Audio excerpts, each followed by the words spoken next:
Boa noite a todos os irmãos.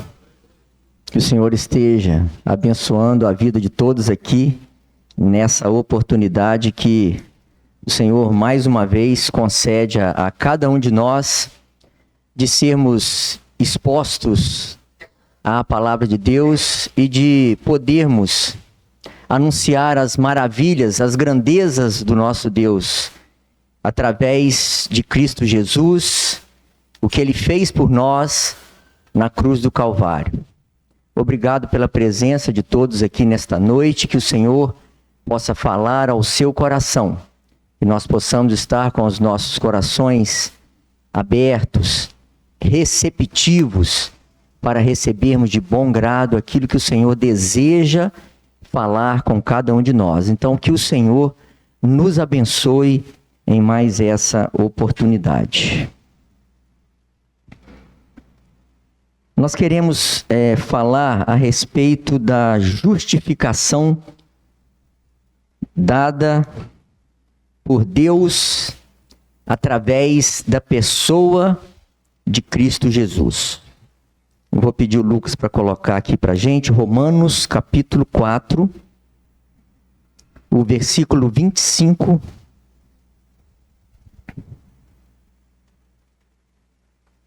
Romanos capítulo 4, versículo 25, diz assim: o qual, por nossos pecados, foi entregue e ressuscitou para a nossa justificação. Nós vimos que em Isaías, no capítulo 53, vou pedir para o Lucas colocar também, Isaías, capítulo 53, pode colocar a partir do versículo 1, Lucas. Olha só o que diz a palavra de Deus. Quem deu crédito à nossa pregação? E a quem se manifestou o braço do Senhor? Porque foi subindo como renovo perante ele e como raiz de uma terra seca. Não tinha parecer, nem formosura, e olhando nós para ele, nenhuma beleza víamos para que o desejássemos. Era desprezado e o mais indigno entre os homens, homem de dores, experimentado nos trabalhos, e como um de quem os homens escondiam o rosto, era desprezado, e não fizemos dele caso algum. Verdadeiramente, Ele tomou sobre si as nossas enfermidades e as nossas dores levou sobre si. E nós o reputamos por aflito, ferido de Deus e oprimido. Mas ele foi ferido pelas nossas transgressões e moído pelas nossas iniquidades. O castigo que nos traz a paz estava sobre ele. E pelas suas pisaduras nós fomos sarados. Todos nós andamos desgarrados como ovelhas. Cada um se desviava pelo seu caminho. Mas o Senhor fez cair sobre ele a iniquidade de nós todos. Somente até aqui. O Senhor, ele foi entregue para morrer numa cruz, e ele foi entregue e ele estava mudo, como uma ovelha para o matadouro. E nós pensamos, era necessário que o Senhor Jesus viesse e morresse na cruz, levando sobre si o peso da minha culpa, da sua culpa, de cada um de nós. Porque se o Senhor Jesus não tivesse feito isso, nós estaríamos irremediavelmente perdidos. Então era necessário a morte de Cristo na cruz do Calvário. Mas a gente pensa, como nós podemos avaliar que Deus aceitou o sacrifício de Cristo na cruz do Calvário em nosso favor? Hoje pela manhã, o nosso irmão Ismael trouxe um estudo aqui excelente E ele falou sobre aquele cordeiro pascual que foi separado no 10º dia do mês de Abibe, que foi a Páscoa dos judeus, e ali foi o princípio dos meses de Israel.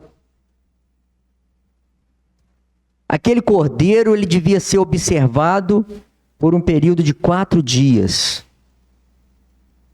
E qual era a necessidade desse cordeiro ter sido separado, sem mácula, sem nenhum defeito, um cordeiro de 1 ano, separado, novo, sem defeito algum?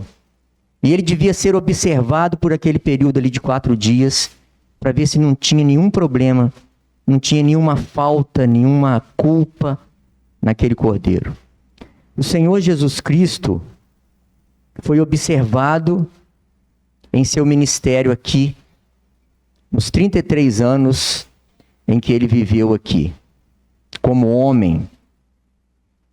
E no seu ministério ele foi observado pelas pessoas. E inclusive foi ventilado aqui que a mulher de Pilatos falou para ele não entrar na causa desse justo. E o próprio Pilatos falou: eu não vejo nenhum mal nele. Ou seja, o Senhor não teve nenhuma culpa. Não foi achado na sua boca engano. O Senhor não conheceu o pecado. Mas diz-nos a palavra de Deus, conforme nós lemos aqui, que ele foi ferido, ele foi moído pelas nossas transgressões, pela minha transgressão, pela sua transgressão, pela nossa culpa, por causa dos nossos pecados. E quando o Senhor Jesus entrega o seu Espírito sobre a cruz, e ele fala para o Senhor Deus: está consumado.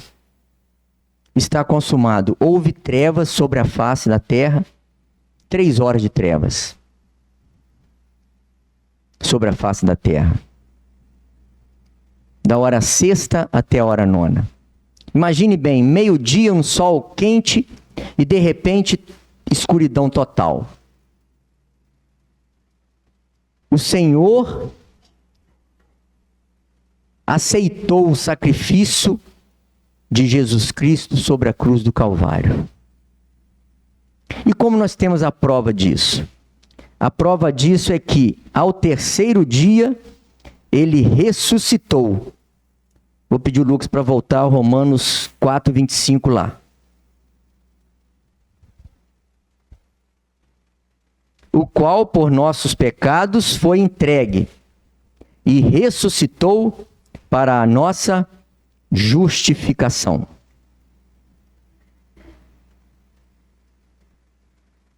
Nós vamos falar alguma coisa aqui agora para a gente poder entender melhor. Essa justificação dada por Jesus na teologia, ela refere-se ao ato de Deus, onde ele declara o pecador como justo, perdoado e reconciliado com Deus. Mas com base em quê? Com base naquilo que nós podemos fazer? Não. Com base na fé em Jesus Cristo. É um presente. É um presente, é gratuito. E ele nos livra da condenação dos nossos pecados. E nos restaura a comunhão com Deus. Essa comunhão que havia sido quebrada por causa do pecado, que destituiu o homem da presença de Deus. Porque todos pecaram e destituídos estão da glória de Deus. Romanos, capítulo 3, versículo 23. O grupo cantou aqui: não por direito ou mérito algum. Não é por direito, não é por mérito algum.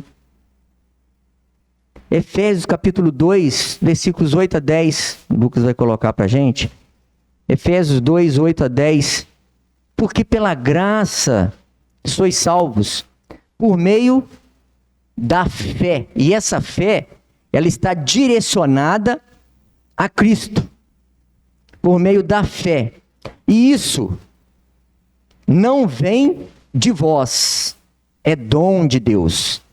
Não vem das obras, para que ninguém se glorie, porque nós somos feitura de Deus, feitura sua, criados em Cristo Jesus, para as boas obras. E essas boas obras, Deus preparou para que nós andássemos nelas. Essas boas obras foram preparadas por Deus para que nós andássemos nela. Não para que possamos fazer algo para ajudar a Deus na nossa salvação. Se fosse assim, não era necessário a vinda de Cristo para morrer na cruz em nosso lugar, tomando ali a nossa sorte, levando sobre si o peso da nossa culpa, o peso do pecado da humanidade que estava sobre ele, que foi carregado sobre ele. Então a justificação, segundo a palavra de Deus, ela não é alcançada por obras ou méritos humanos, mas pela fé na obra redentora de Cristo Jesus na cruz. Através da sua morte e da ressurreição. Porque a prova de que Cristo foi aceito por Deus no seu sacrifício é a sua ressurreição. E se ele não tivesse ressuscitado, conforme diz Coríntios, seria vã a nossa fé e vã a nossa pregação. Vou pedir para o Lucas colocar Coríntios também. 1 Coríntios, capítulo 15, versículo 12 em diante, Lucas. 1 Coríntios 15, do 12 em diante.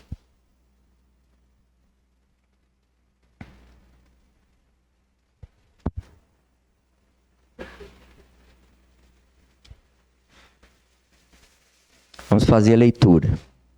Ora, se prega que Cristo ressuscitou dos mortos, como dizem alguns dentre vós que não há ressurreição de mortos? E se não há ressurreição de mortos, também Cristo não ressuscitou. E se Cristo não ressuscitou, logo é vã a nossa pregação, e também é vã a vossa fé.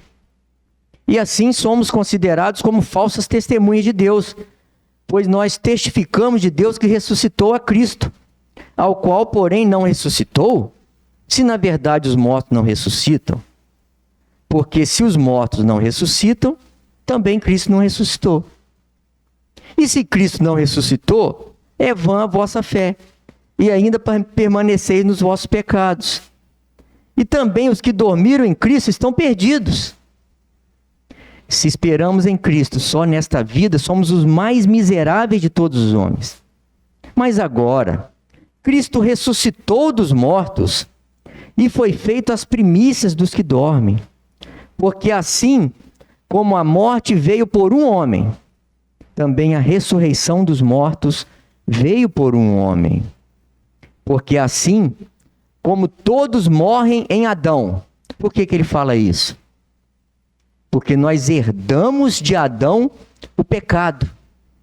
Salmista Davi, Salmo 55, verso 6, me parece. Coloca para mim, Lucas, fazer um favor. Salmo 55, né? Confere para mim, Lucas, vê se é o...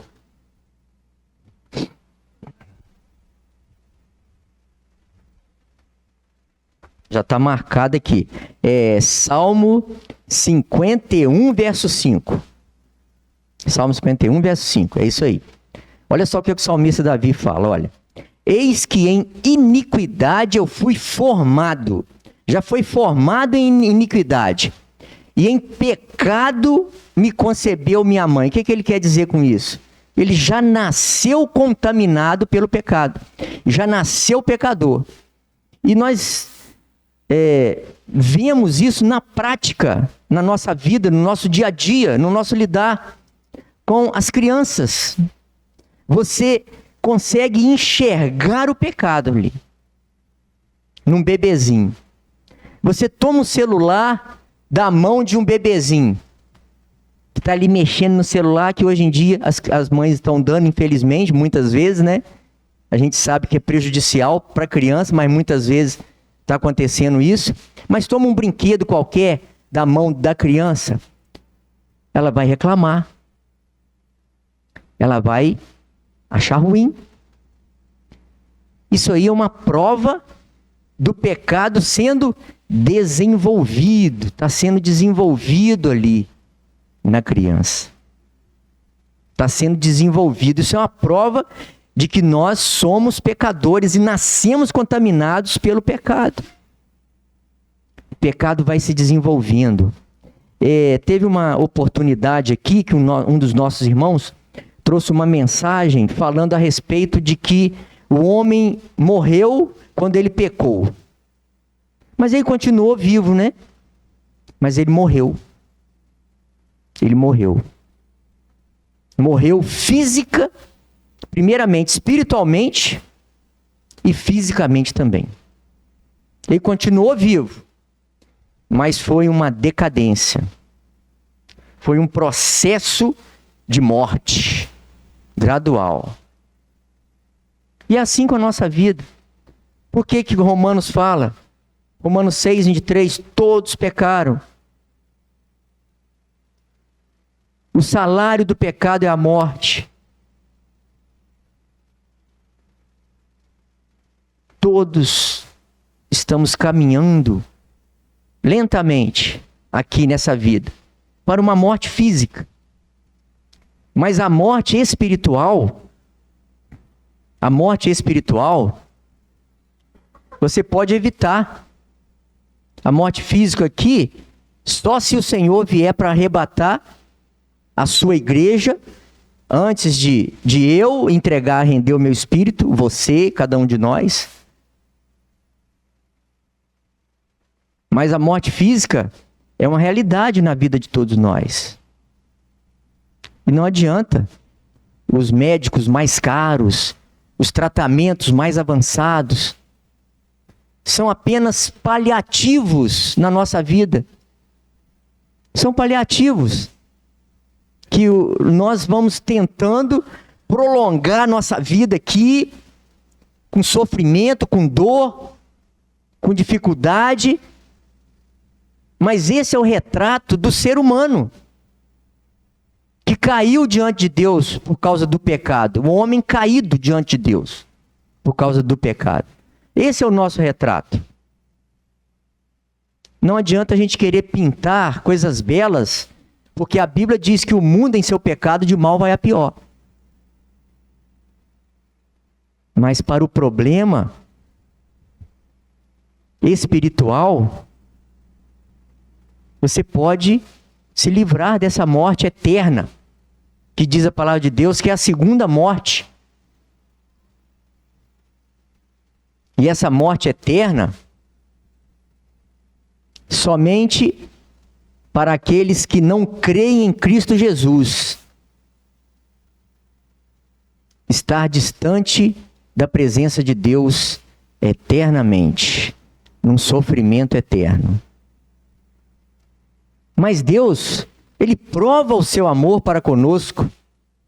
Está lá em Romanos, Deus prova o seu amor para conosco, em que Cristo morreu por nós, sendo nós ainda pecadores.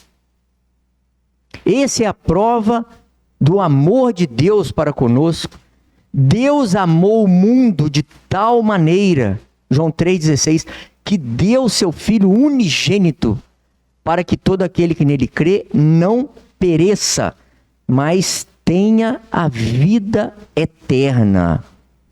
E essa vida eterna é encontrada na pessoa, na obra redentora de Cristo Jesus na cruz do Calvário. Essa vida eterna só é encontrada na pessoa de Cristo Jesus. Cristo Jesus nos justificou, nos tornou justos diante de Deus, não por merecimento, não é por mérito algum, porque as nossas boas obras aqui, diante de Deus, se nós estamos pensando em fazer boas obras para a nossa própria justificação, diante de Deus são consideradas como trapos de imundícia. O trapo de imundícia era aqueles panos que eram enrolados no leproso, com aquelas feridas imundas da lepra, da contaminação do pecado. É isso que é considerado nossas boas obras diante de Deus, como trapos de imundícia. Então a justificação, segundo a palavra de Deus, ela não é alcançada por obras, por méritos humanos, mas pela fé na obra redentora de Jesus Cristo na cruz. Através de sua morte e ressurreição, Jesus satisfez a justiça de Deus. A justiça de Deus precisava ser satisfeita.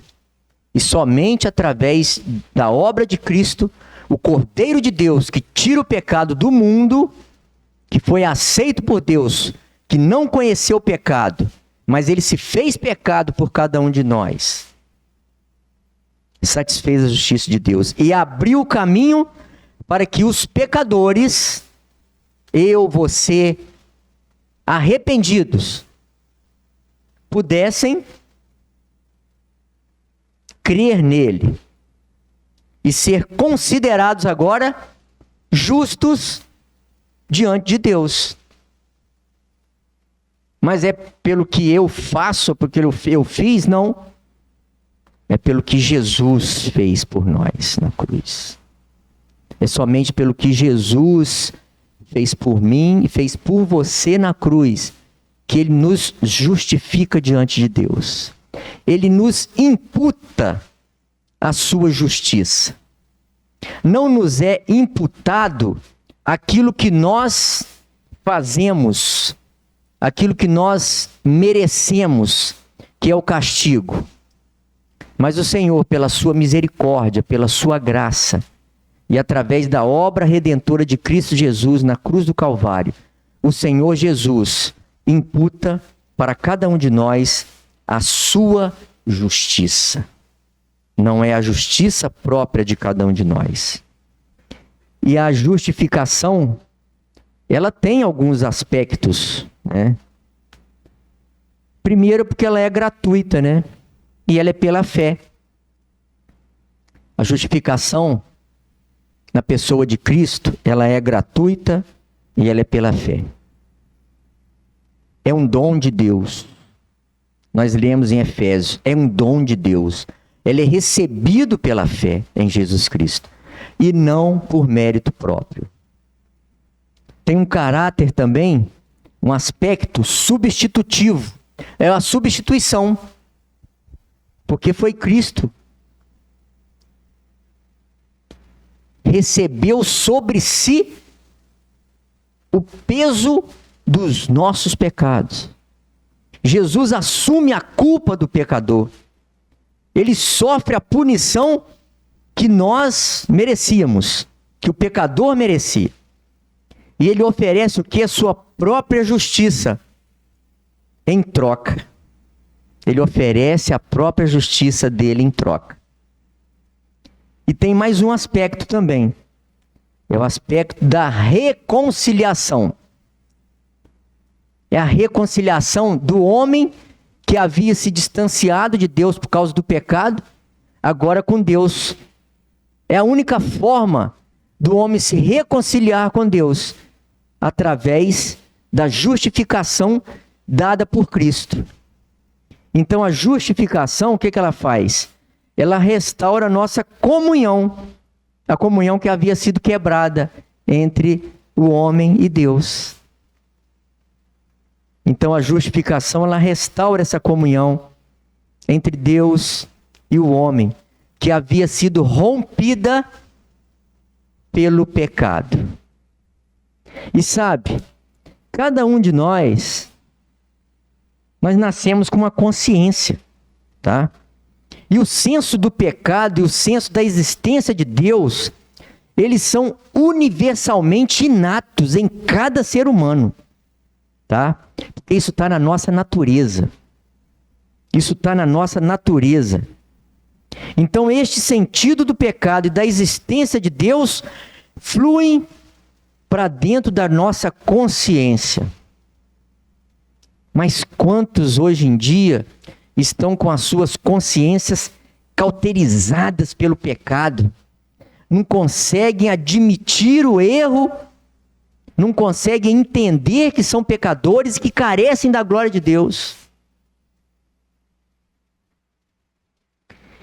Então, uma simples observação e uma reflexão vão nos convencer tanto de uma realidade, que o homem é pecador, e da existência de um Deus criador soberano e que governa todas as coisas.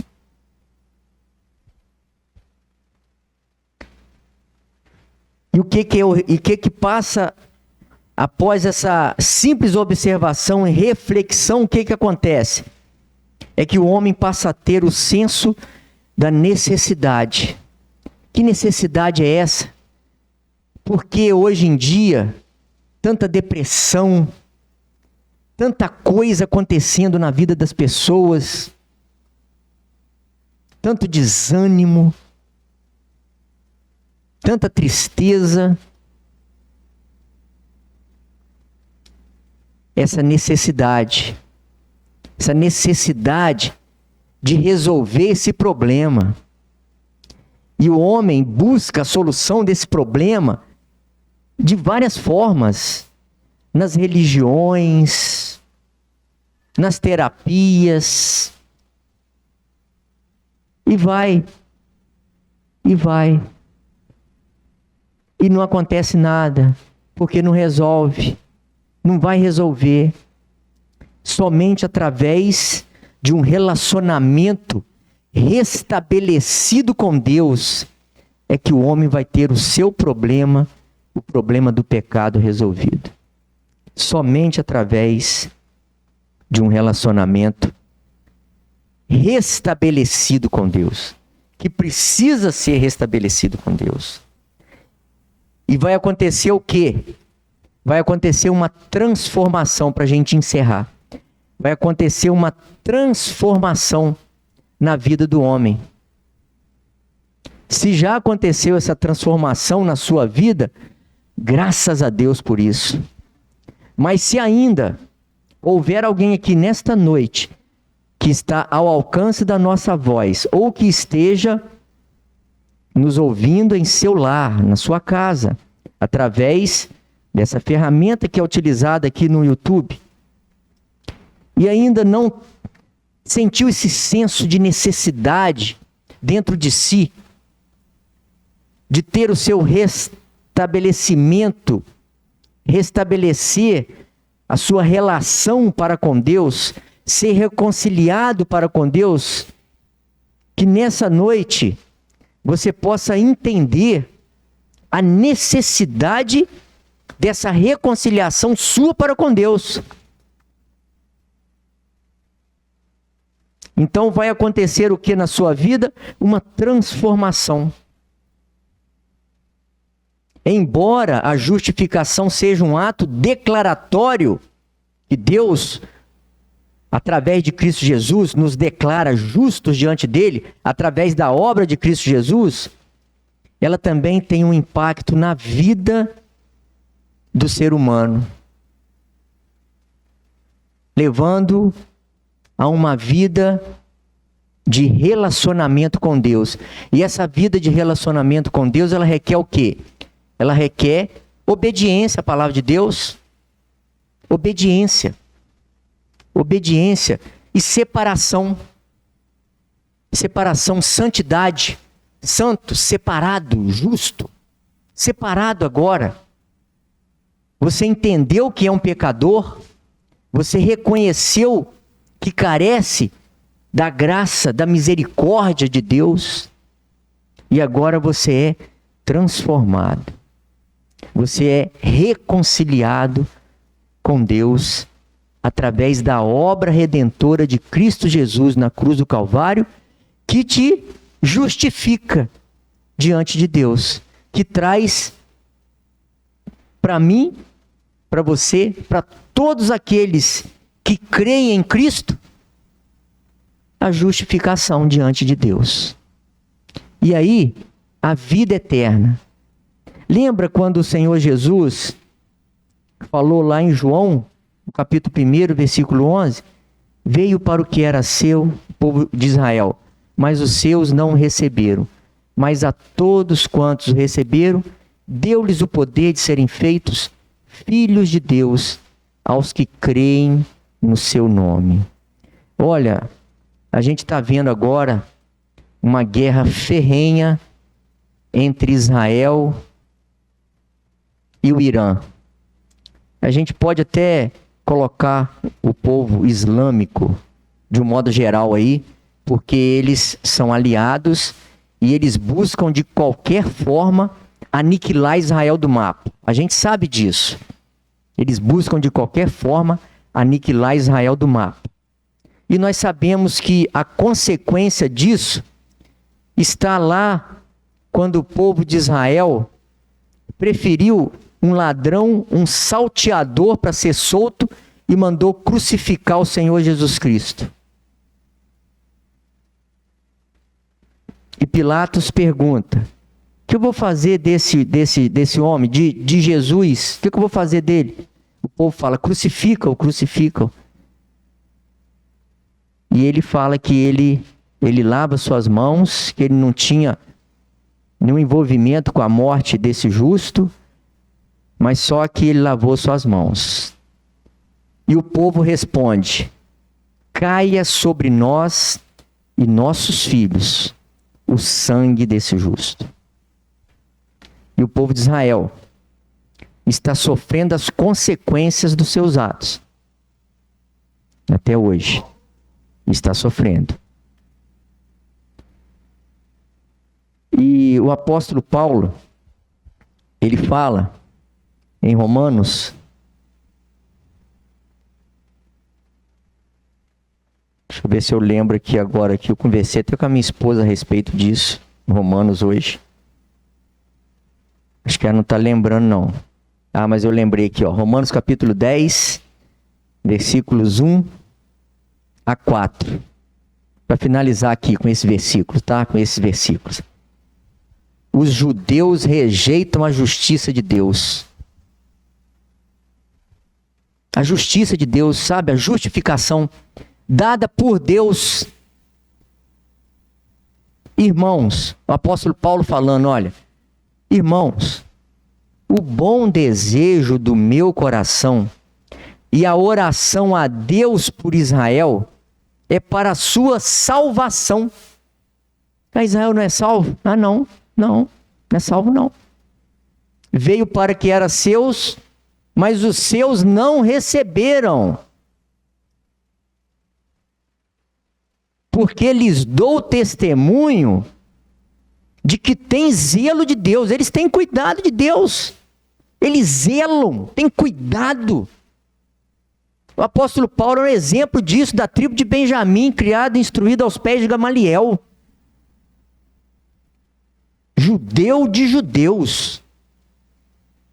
Um homem que seguia a lei mosaica, perseguia os cristãos. Ele estava cuidando, fazer um bem para Deus, fazendo aquilo. Você vê só. Então, lhes dou testemunho de que tem zelo de Deus, mas não com entendimento. Porquanto, não conhecendo a justiça de Deus, olha só, não conhecendo a justiça de Deus. Nós apresentamos aqui agora à noite a justiça de Deus. O que é a justiça de Deus? É Jesus. Jesus na cruz. que justifica o pecador, a justificação, não conhecendo a justiça de Deus e procurando estabelecer a sua própria justiça, não se sujeitaram à justiça de Deus. Porque o fim da lei é Cristo, para a justiça de todo aquele que crê. Que você nesta noite possa crer na justiça de Deus, que é Cristo Jesus. Que o Senhor nos abençoe nesta noite. Amém.